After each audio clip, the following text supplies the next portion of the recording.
webahlali uLerato Kganyango uthe Nkosi yami wazithathela ithuba lokuthi abonge Kuboity ngokuthi umsizile, wamsiza la ingwenya zishuka umgwinya, kodwa yena waba khona eduze kwakhe wamsiza.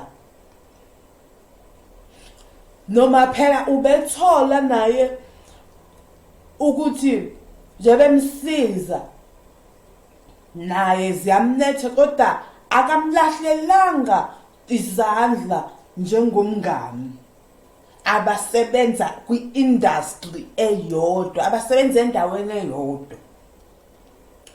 So uLerato ke shem kuLerato Kganyango uthe wazithathela ithuba naye ukuzehlisa, wazehlisa wazibeka phansi kuBoity ukuthi hawu mangithi uBoity ke uBoity Thulo lo athe wambonga ngokuthi uke wamsiza lapho izingwenya zishuka umgwinya la ku social media. So uthi uyazibongela ngokuthi akamlahlelanga izandla, ubekhona naye esimweni lapho kade esinzima kodwa wawa evuka naye. So uthi ke akakahlise ukuzibongela.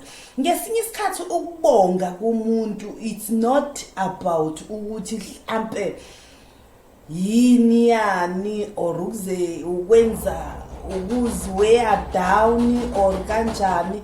Ukuzehlisa ngesinye isikhathi it's part of inhlonipho, kusuke kusayinhlonipho ngale nje kokuthi umuntu enzene etheni, kodwa nje uzehlise nje ubonge lokho okuncane athe umuntu wakwenza kuwena. So akusho ukuthi ke mengabe umuntu ethe wazehlisa empilweni yakho sekusho ukuthi nothing or nothing nje empilweni yakho, or senizombuka engathi vele umuntu ongathi ongenangqondo, onengqondo ezingasebenzi.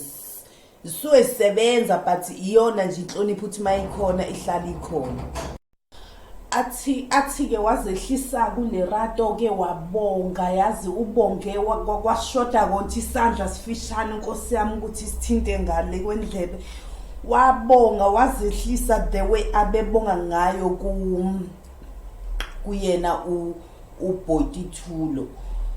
Nazo ke futhi ezinye ke bahlali ukuthi uAyanda Thabethe ubaba womntwana wakhe uyasoleka ukuthi ubaba womntwana kaAyanda Thabethe engathi umshadikazi.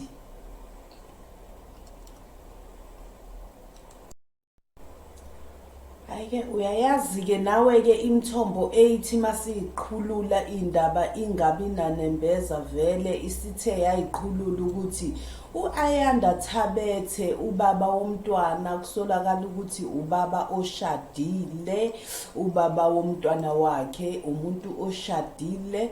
So asazi ke ukuthi ngwavele yayibona le ndaba yabantu abashadile iyaqhubeka vele ukuthi bayajolwa obaba abashadile. So uMusa uthe wayiveza enye eshoyo ukuthi lo muntu ozalisile uAyanda Thabethe engathi umuntu oshadile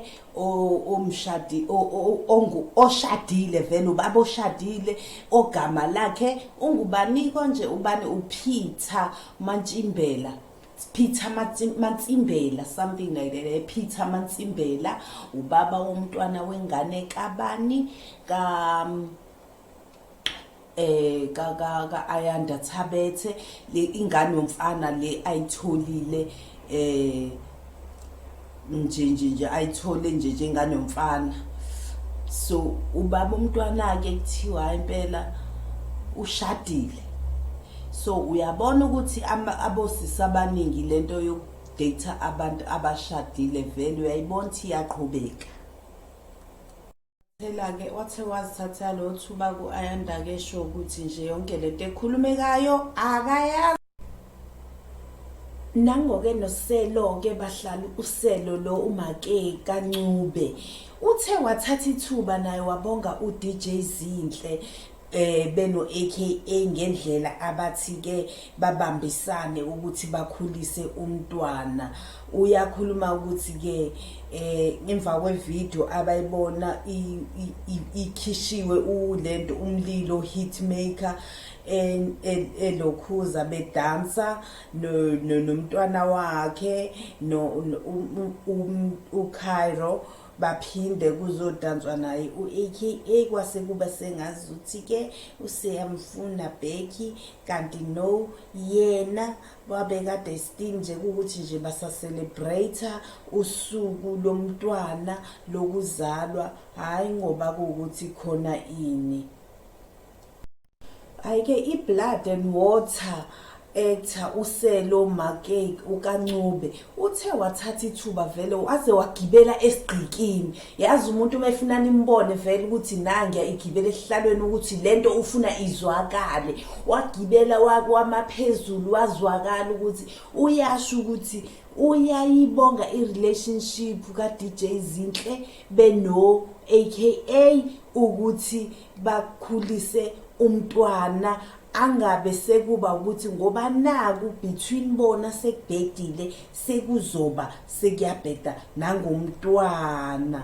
Akuvamile Nkosi yami kodwa ke siyabonga ukuthi kube kanjalo. So ke uyabazi abantu bako Twitter babe bekhuluma kwabo bebagcona ngoba nje yazi abantu they always bahlale befuna that thing ukuthi nje kube nalokho kungezwani. So uthe wabhala ke uNadia washo ukuthi le video it's just eyokuyidlalela nje le video ekhona ebonakalayo ihamba viral online hayi ngoba ukuthi khonani. It's just that abantu bayathanda hlale kunalo yonto phakathi kwabantu besimame kodwa nje yena nomndeni wakhe ba right ba 100% fine.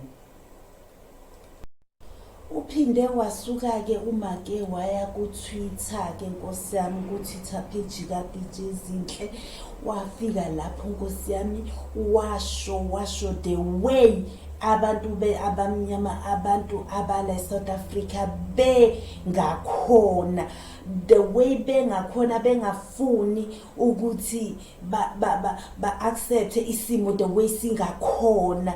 Wazi wabhala ukuthi abantu besimame abaningi kumele bafunde kuwena DJ Zinhle ukuthi wena uthe wabeka emacaleni ama misunderstandings ungaboni ngasolinye kwenu ninobaba womntwana. So manje niphokophelele umntwana akhule abe right yo yane shithi abaningi bethu kusamele bafunde vele bafunde kuyena uDJ Zinhle ukuthi kahle impilo manje kumele uyithathe ngendle ngasiphi isandla.